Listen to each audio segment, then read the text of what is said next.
You've maybe heard many pastors talk about surrendering to the call of ministry.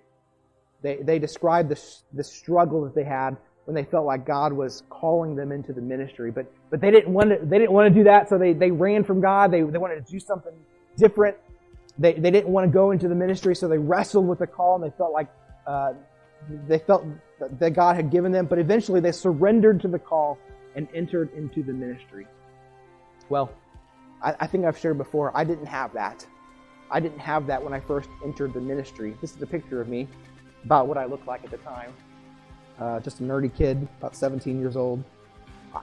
But I love to quote 1 Timothy 3:1, where Paul instructed Timothy that if anyone desired to be an overseer, that he should be tested.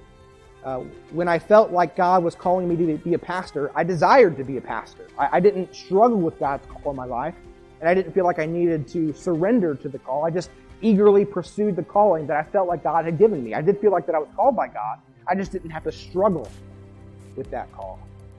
And that feeling lasted a long time. But at some point, a few years back, I grew more and more discouraged. I didn't know how I would continue as a pastor. So at that time, I prayed, God, do you want me to do this?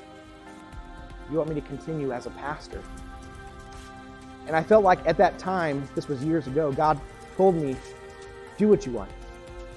Do what you want. If you want to continue being a pastor, do that. If you don't, you're released.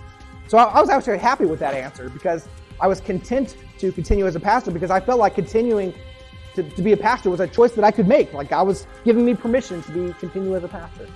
But then a few more years passed, and I started becoming discontent again. So I prayed again, God, do you want me to continue being a pastor? And this time I felt like God told me, yes. So I was confused.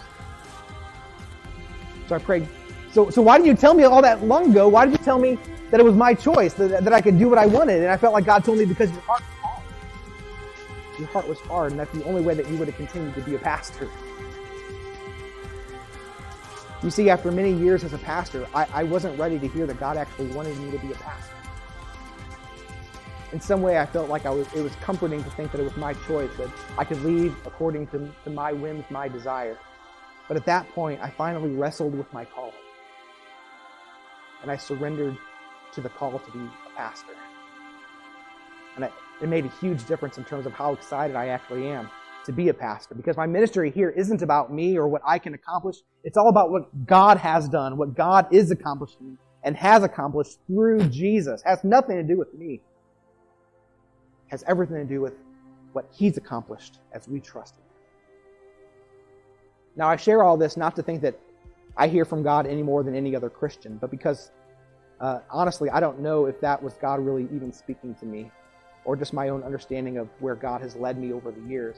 But I share all that just to point out that we minister according to the will of God, not for man's praise and not according to our own agenda, but to glorify Jesus.